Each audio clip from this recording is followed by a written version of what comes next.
Thorfinn is a hot-headed brat who doesn't live up to the title of being the son of Thors. When he loses his father, he spends his years trying to get revenge on the man who killed him, but ends up always losing the battles as well as brain cells daily. His adventures on the battlefield sharpen his skills, but he has a long way to go to become a true warrior. Thors wakes up from a daydream in the middle of a war thanks to his friend, Thorkel.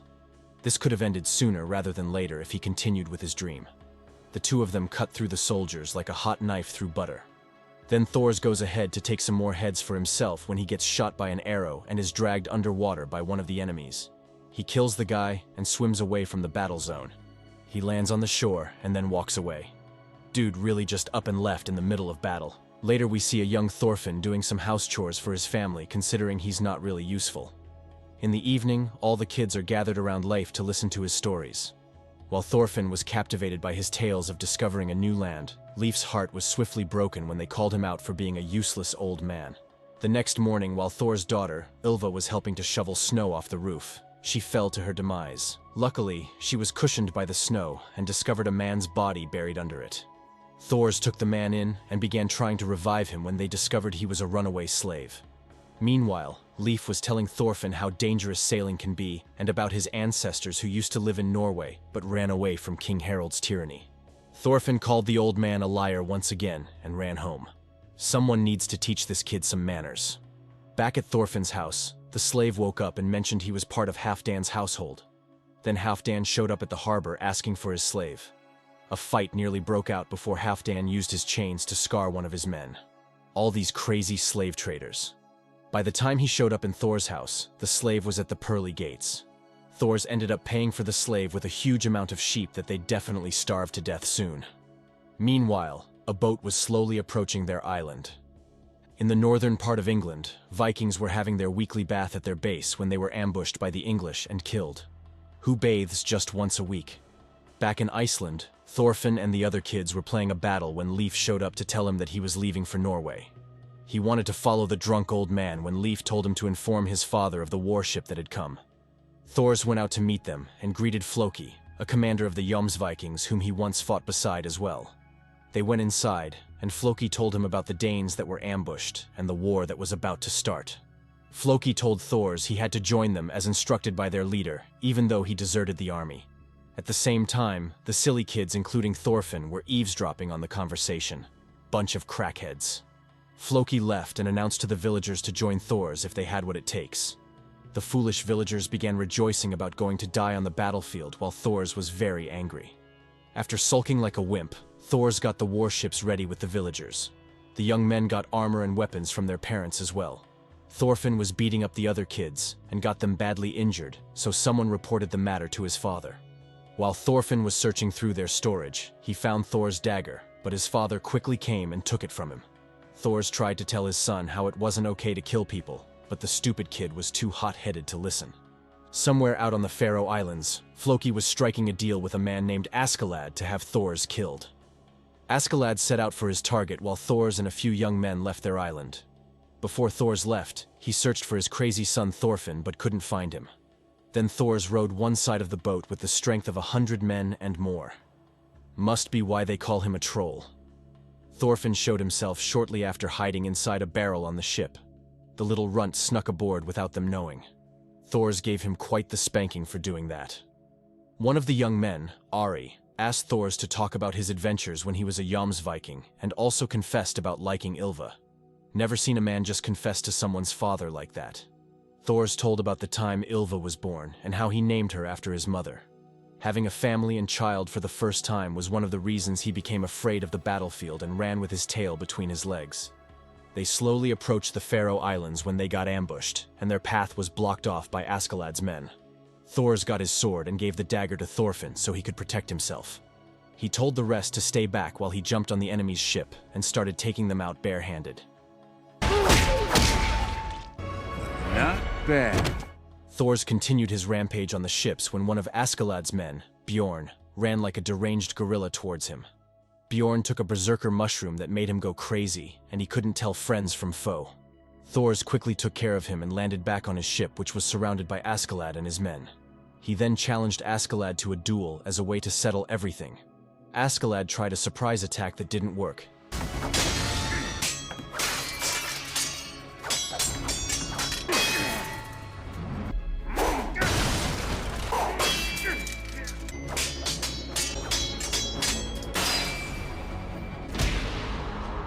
and soon after he was defeated by Thors, who asked him to surrender.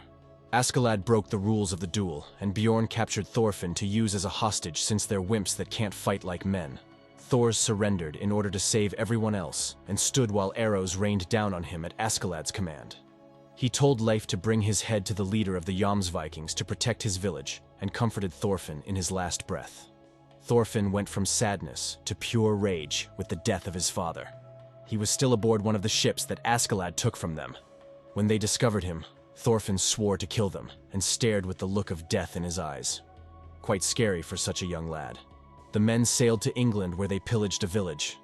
Thorfinn followed closely behind and found some fresh water which allowed him to survive from his stupidity for another day. He tried to kill Askeladd in his sleep that night, but decided to challenge him to a duel the following morning. Askeladd accepted, but Thorfinn could barely hold up his sword, and it swung him around like a fool instead. Later on, Thorfinn tried to hunt for himself, but it didn't turn out well. He later went back to the bones the men had left over after he rejected their offer earlier. He had no other choice than to become a mangy scavenger. Meanwhile, Leif broke the news to Helga and Ylva about Thors' death.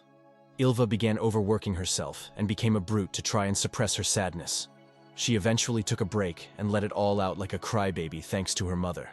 Thorfinn, on the other hand, was practicing with his sword while the sword still tossed him around like a runt. He managed to kill a wolf with his dagger while he was scraping on bones. So much for the son of a hero. He challenged Askeladd to another duel but just got kicked around like a garbage can. Askeladd spared him and told him to achieve something great before he would be rewarded with another duel. Thorfinn followed Askeladd on his adventures, and they sailed to Gainsborough in England. Askeladd was striking a deal when they were ambushed by English soldiers. Thorfinn thought this was the perfect time to achieve something great and nearly met his maker before Askeladd saved him. He finally got a kill and became a mindless murderer at such a young age. His escapades with Askeladd continued, and he grew on the battlefield.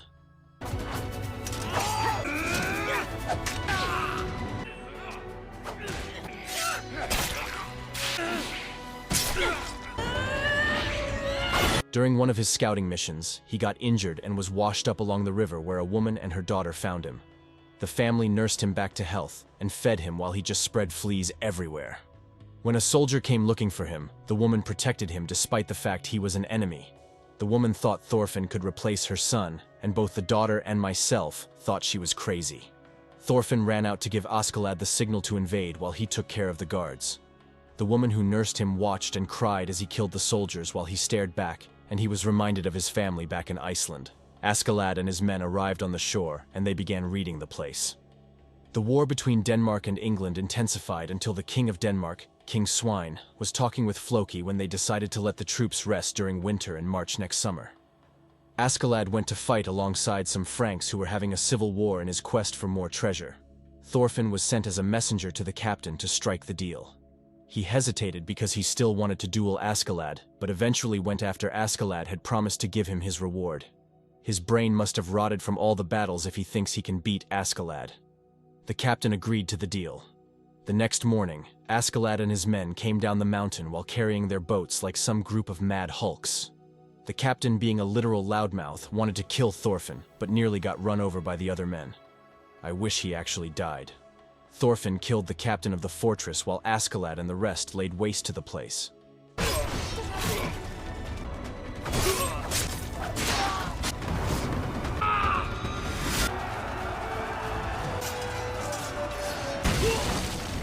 They won the battle, and Askeladd took all the treasure like the dirty pirate he is. Thorfinn showed up with the head of the captain he took, but Askeladd held off their duel and shoved him to the side like an insignificant insect. Askeladd returned to his village where he was welcomed by pretty women and his uncle Gorm, who was obsessed with money. His talking just felt like a boring lecture. Their discussion was cut short because of the duel between Askeladd and Thorfinn. The young lad was doing quite well at the beginning of the fight but gave in to Askeladd's taunts and went back to being a brainless maniac. He lost the duel yet again, and Thors must have been rolling in his grave at this point. Night came, and they feasted while Thorfinn stayed out on the ship. During the feast, Gorm was whipping a slave girl for being clumsy, forgetting that he too was a slave to money. While out on the boat, Thorfinn started hallucinating and talking with a vision of his father. All the fighting has really gotten to his head. The slave girl came to give him some food, and he nearly slit her throat. That's definitely the perfect way to thank her. He started telling her about Vinland, which his father usually spoke of. Meanwhile, King Sweyn and his troops marched on the northern part of England and raided everywhere. They eventually got halted at London, where Thorkel the madman was giving them a tough time. Askeladd got to London Bridge as well, and immediately told Thorfinn to bring Thorkel's head. Why not just kill the kid directly? Floki and Vikings also went to try and negotiate with Thorkel, but the mad giant just wanted to fight for fun and threw a huge boulder at them, nearly sending the Vikings to Valhalla.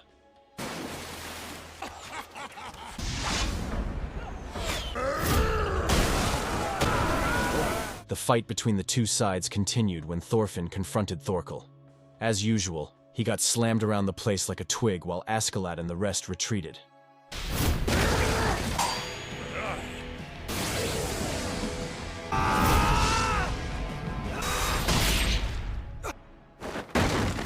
At the last second, Thorfinn sliced off 2 of Thorkel's fingers, but the giant was unfazed by the injury. Just what exactly is this madman made of? Thorfinn escaped while Thorkel hoped to meet him again to finish their fight.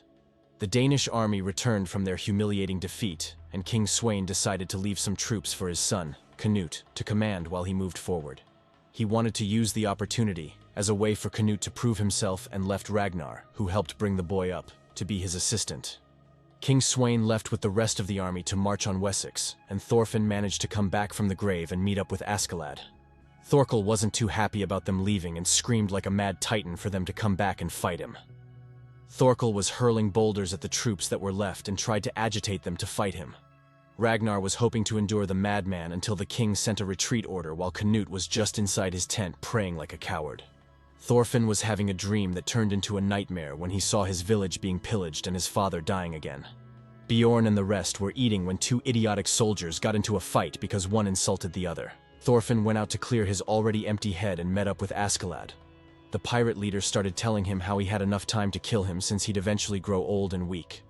Askeladd was also telling him about how the Saxons destroyed the Romans and took over, as well as how time passes in the age of man. Quite philosophical for a bird-brained Viking. A messenger then came along and told them how Thorkel was marching towards the main Danish army and how he had defeated Canute's men already. Thorkel and his men captured the prince before he could run with his tail between his legs.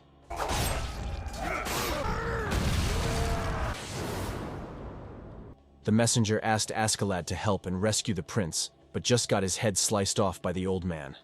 Askeladd decided to go rescue Canute himself because of the rewards he could be offered by Denmark and England. Just what exactly could this old fool be plotting now? Thorkel and his men continued their march while they ridiculed Christianity and asked the priest who he thought was stronger between Jesus and the gods of Asgard. The priest, who just calmed down, said it was whichever one that made booze and I had to give it to him for coming up with that one. They were suddenly ambushed by some men who came to rescue the prince. Thorkel freed the prince and Ragnar and told them to come fight him. Ragnar tried to get his men to retreat, but they gave in to Thorkel's provocations. Thorkel sliced through them like it was a hack-and-slash video game. Retreat! Askeladd started a forest fire and planned to use the commotion to kidnap Prince Canute. He sent his errand boy, Thorfinn, to go capture the prince as usual. Ragnar was escaping with Canute when they got surrounded by Thorkel's men. Thorfinn showed up to save them when Thorkel also came and told him about how he knew his father and mother. A burning tree fell and separated them, so Thorkel postponed their fight and discussion. Thorfinn returned with the prince, and Askeladd accepted Ragnar's request to protect the prince. Askeladd then asked to see the prince's face, and Canute removed his helmet, revealing a boy that looked so feminine. They should have called him the princess. Askeladd met up with a ferryman and gave him a letter to deliver to the lands across the water. When he got back, he was informed that Thorkel and his troops were very close behind. That night, Bjorn asked him why he had been acting strange, and Askeladd said after seeing Canute's face, he knew that wasn't the face of a king. The face was more like that of a virgin maiden. They continued their march while barely getting enough sleep until they met with some reinforcements from Wales that took them. They got to the kingdom of Morgan WG, thanks to Gratianus, their general. Askeladd assigned Thorfinn to guard the princess boy since Ragnar was so worried about him. Gratianus only helped them so that they would enter a treaty of non-aggression with England. He told Canute to swear that he wouldn't interfere in the matter of Wales once he became king. They continued their journey, and the men started fantasizing about their rewards from King Sweyn when they asked the priest what he wanted. God must have been shaking on his throne when the priest said he was looking for love. The soldiers thought he was crazy, since they didn't understand how it had more value than silver or gold. Askeladd and Gratianus were discussing the legend of Artorius, who I guess is King Arthur. Gratianus saw themselves as descendants of Britannia and believed in the legend of Artorius, who would restore their old kingdom. Didn't expect old men to believe in fairy tales. They came to a stop soon after by some messengers from Bryciniog and were ambushed. Askeladd told his men to stand down while he tried to negotiate. Acer, the leader of the Bryciniog troops, didn't trust the Danes since they always violated their ceasefire agreements with England. Askeladd tried to use Canute to scare them, but the virgin princess ran and hid behind Ragnar. Unfortunately, Ragnar wasn't helping matters by protecting Canute, so Askeladd and Gratianus went to negotiate by themselves. Bjorn, on the other hand, was sulking about not knowing much about Askeladd despite how long they've been together. Askeladd revealed to Acer that he had the blood of the Roman Celts. He was a mix of Danish and Welsh. He revealed his plans that if Canute became king, he would be able to protect the Kingdom of Wales. Feeling like some kind of prophesied hero, the talk was over and the Danes continued their march, pretending to be prisoners that Acer captured. Canute started talking out for the first time after Thorfinn made him quite uncomfortable, and he couldn't stand the disrespect anymore. Everyone else was just surprised that the princess could speak. They changed directions and started marching through Mercia to avoid getting caught up by the snow that had started. Atli and Torgrim, two brothers who were part of Askeladd's mercenaries, were trying to explain their brotherhood to the priest as a form of love. The priest wasn't buying and just kept getting drunk, which goes against his doctrine, but he couldn't care less. They started telling him about the time they fought Thors, and from their story, the priest reacted like it was Jesus they met. A family was having dinner and started discussing God when they finished praying. The father told his children to follow the commandments and all that. His daughter Anne then went outside to play with a ring she stole from the market. She feared going to hell but was reluctant to part ways with the ring. Hell came to her when she saw the Danes enter her house, and they captured her parents as well as everyone in the village. The villagers begged for mercy, but Askeladd ended their suffering in life by slaughtering them and burying the bodies.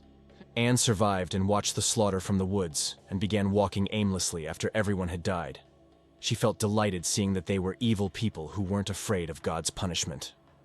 Floki brought the news of Canute missing to King Sweyn, but the king only ended up comparing the prince to his brother, Harold, who he felt was more talented. Must be tough growing up as royalty. Thorkel and his men were eating through a town's resources while he sulked that the war was about to end. All he wanted to do was fight like the madman he was. Askeladd and his men were scouting while the prince, Ragnar, and the priest were praying. The priest started questioning and doubting God when Canute got angry and left. Meanwhile, Anne, who escaped the massacre earlier, gave away the position of Askeladd, and Thorkel was informed. His precious battle was going to continue if he played his cards right. Askeladd was informed that they had been found, and they started preparing for battle. Meanwhile, Thorfinn was about to go cook a rabbit he caught when Ragnar persuaded him to come cook it with him and Canute. The prince's skills shone more in the kitchen than on the battlefield, which explained a lot. A messenger came to inform Ragnar of the situation, and he was lured to a secluded area where he was ambushed and stabbed. With his dying breath, Ragnar told Askeladd to swear to protect the little virgin princess. He also told him how the court in Jelling has split into two factions, each of them supporting one of the princes for their gain. King Sweyn took Canute to the battlefield so he could die to prevent the kingdom of Denmark from splitting. Look who's the father of the year. Ragnar then took his last breath and died. Askeladd brought the dead body of Ragnar to Canute and lied about the way he died. He then went out to question an English captain who was already being tortured by his men. The man refused to talk, so Askeladd started clipping off his fingers, but he still stood his ground, which showed how dumb and stupid he was. Askeladd started lecturing him about the Celts who originally inhabited the land, and then Romans came before the Saxons who took the land through violence. Nobody definitely wanted a history lesson at the moment. Word came that Thorkel had arrived, and Askeladd started preparing to leave. Canute was complaining about leaving Ragnar's body behind, so Askeladd had to slap some sense into him. Just then, some deserters were discovered, but Askeladd didn't care and told them to follow whoever they wanted. Regardless of Askeladd's resolve, he had slowly started losing the trust of his men. He left with those who were still with him, while Thorkel tore through the wimps that deserted Askeladd and wanted to join him. Thorkel was cutting really close, but Askeladd told his men to keep marching until they couldn't take it anymore. They all surrounded him after they decided to betray him and take Canute.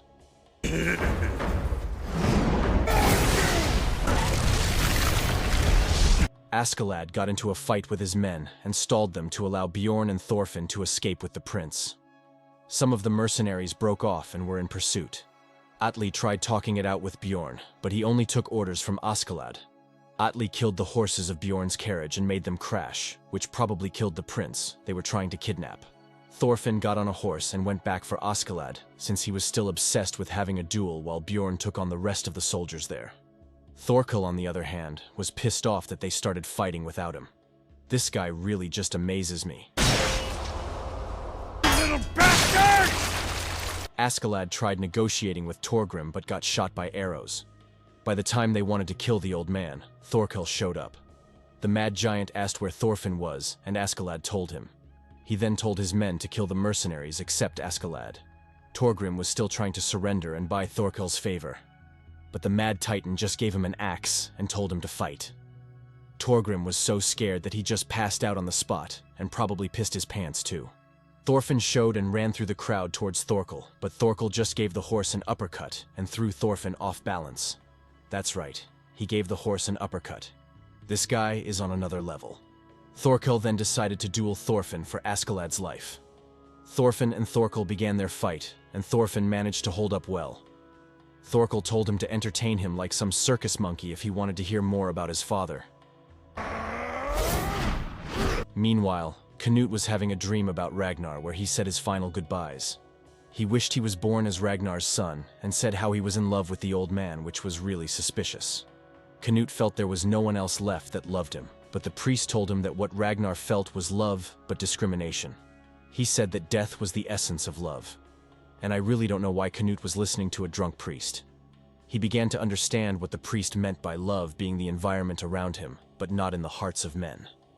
Meanwhile, Thorfinn was cutting up Thorkel slowly, but had a flashback when Thorkel asked him what it meant to be a true warrior. He remembered his dead father at that moment, but quickly got back to his senses and continued fighting. Thorkel blinded his view with the snow and kicked him up so high that he was closer to Valhalla than anyone at the moment. He came crashing down through the trees, unfortunately. Also, Canute just had an epiphany and his countenance changed. He was able to stop Bjorn, who was running wild and about to attack him. Atli quickly came and stabbed Bjorn, who had his guard down, but the prince wasn't having. He told the priest to tend to his wounds and told them to follow him as his vassals. He would give them meaning to their battles as a king should. Thorfinn got up after being knocked out just to see that his hand was broken and looked like a door handle. While Askeladd tried to help him, Thorkel sat and began telling him about his father. They were both commanders of Vikings, and their leader, Sigvaldi, gave him Helga, one of his daughters, to marry. Sigvaldi was also Thorkel's brother, which made Thorkel to be Thorfinn's great-uncle. This family tree is just unnecessarily complicated. It was during their last battle that Thors absconded, and the last time Thorkel saw him was in Jomsborg, their home base. Thorkel didn't want to let Thors go, but he lost the duel, and his best friend left.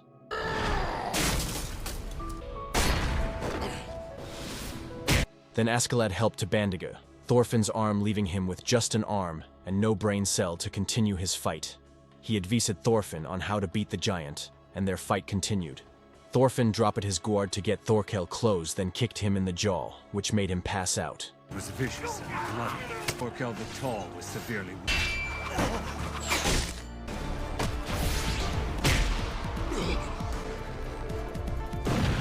I didn't think a giant would have such a flimsy weakness. Thorkel's men wanted to kill Thorfinn, but the giant stopped them when Canute arrived at the scene. They tried to capture him, but the prince told Thorkel how he was going to fight his father, who also wanted him dead. Thorkel tested his resolve and saw the same look Thors had in his eyes when they fought. He decided to become one of Canute's followers. Askeladd, being the sneaky snake, immediately confessed to killing Ragnar and asked that Canute end him. But if the prince spared his life, he would help him. So all of them followed the virgin princess, who had now become a virgin prince. Floki was wailing like a dog and didn't believe that Thorkel had joined Canute. Just then, the prince arrived in Gainsborough and asked him to inform the king that he'd be at his hall.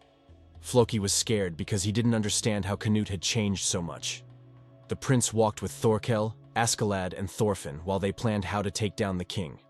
He didn't want to strike yet, and asked Thorkel to mend ties with the leaders of the other clans, while Askeladd would follow him to see King Sweyn and give his opinion on him. Canute was moving quite well for a virgin fool. They got to the king's hall, but Sweyn had already prepared an ambush waiting for them. They got closer and knelt before the king when Sweyn started telling Canute of how he drove the former king out of the land and took the crown for himself. Now he's too much of a scaredy cat because it's about to happen to him. He signaled the guards to take up arms and offered Canute a part of Cornwall for him to go and live there in peace. Askeladd stepped in and persuaded the king to reward Canute for his deeds instead, and the fat man with the crown agreed. The Vikings were having a feast when Gunnar, Ragnar's brother, came to greet Canute. The prince informed him of the death of his brother and told him to keep an eye on the king as well. That same night, Atli and his deranged brother Torgrim, who only had one brain cell in him, left and said their goodbyes to Askeladd. Askeladd told Atli never to pick up a sword again and live a normal life.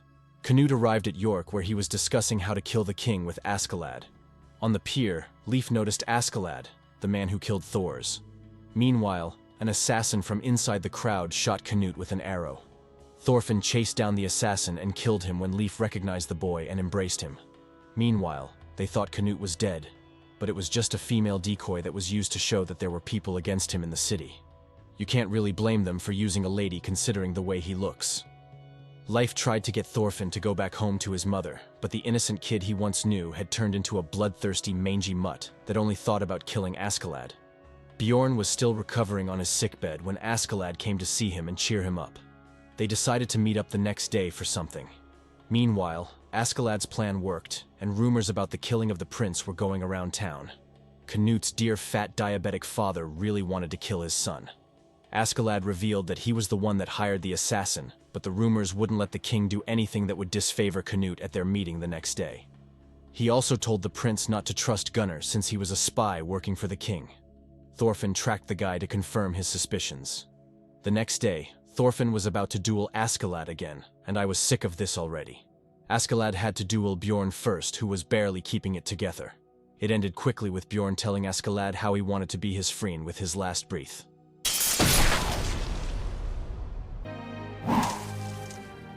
Askeladd and Thorfinn's duel started, and it ended the same way with Thorfinn losing his temper like a child and getting his butt whooped mercilessly. Canute told him to try again when his arm healed, but Askeladd knew the results would be the same since he'll always remain a stupid boy. Askeladd then started telling them of his younger days. His mother was a slave that fell ill, so he always had to work at the blacksmith to take care of her. It was there he got the name Askeladd, which meant covered in ash. His father was fond of his mom until she fell ill, and he tossed her to the side like garbage. It was his mom who always told him of the legend of Artorius, who she believed would come to save her from suffering and illness. When he was 11, his mother's brain finally popped, and she thought Olaf was Artorius. Olaf was about to kill her when Askeladd picked up a sword and defended his mom. Askeladd started living in the halls and building up his father's trust, until the moment he slit the man's throat in his sleep. Such a wonderful bastard son. Askeladd finished his story, but Thorfinn was too dumb to understand the message, and Askeladd grew tired. Canute asked him why he didn't want to be king despite him being the descendant of Artorius, and Askeladd told him that he was best suited for the role even though he was a useless boy. He went to bury Bjorn while Thorfinn knelt defeated and filled with frustration. The day of the Imperial Council came, and the elders were already talking about the rumors of the assassination attempt. King Sweyn and Canute entered the hall and were about to begin their meeting while Thorfinn was brain dead and chased the image of Askeladd he saw, only to grab the wrong person. He ended up in a commotion with some people and beat them, but got arrested and thrown in jail. The meeting started, and the king congratulated Canute and gave him part of Mercia to rule over. Askeladd was proud that his plans were all in motion, and he won this fight. Those plans crashed quicker than an aeroplane when Sweyn mentioned that they would be attacking the Kingdom of Wales. Askeladd most likely pissed himself there on his seat. Meanwhile, Leif came to see Thorfinn in prison and tried to cheer him up. He swore to bring back Thorfinn to Iceland in his honor to fulfill his promise to Thors. Thorfinn was about to act rashly again when he heard the voice of his father talking about Vinland, a very fertile and peaceful land. Leif told him to come to Vinland when everything had settled. For a brief moment, the loud, foolish boy was calm and had hope. Back at the council meeting, Askeladd was trying to figure out a way to protect his country, but wasn't coming up with anything reasonable. Seems his luck had finally run out. Thorkel asked him about Wales, and he said it was his home country. He told Thorkel to keep it between them when he was called up to receive his reward from the king. Askeladd knelt and received 40 pounds of silver, which I needed more than him anyway. He then questioned the king's decision to invade Wales. He tried to persuade Sweyn to allow him to be a messenger to Wales, and also told him that the conquest wouldn't be worth the cost. Askeladd was just grabbing at straws at this point. The king pretended to like his advice while he whispered and told him to choose between Wales or Canute. Sweyn found out about his relations with the kingdom and provoked Askeladd by saying the place only produced slaves. Askeladd was about to pop off the king's head with his death stares alone. Leif was about to leave with Thorfinn, but something drew Thorfinn's attention and he left the boat. Meanwhile, Askeladd was as good as dead, with the way he started insulting the king. He held his sword to the king's neck and revealed his full name as Lucius Artorius Castus, the legitimate king of Britannia. No wonder he was always acting like some kind of hero. Before Floki's men could get to him, he sliced off the head of the king. Askeladd started attacking all the soldiers and feigning to be mad. He was putting up an act to protect Canute and Wales at the same time.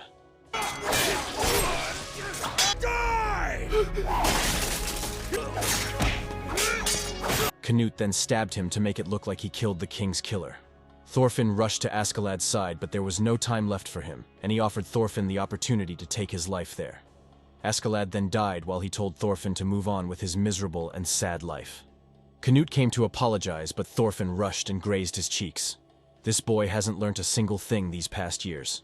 Canute took the crown and commanded the army of England while Thorfinn was taken away, as he watched the body of the man who took care of him all these years. That's all, folks. Thanks for watching. Don't forget to like and subscribe for more amazing content.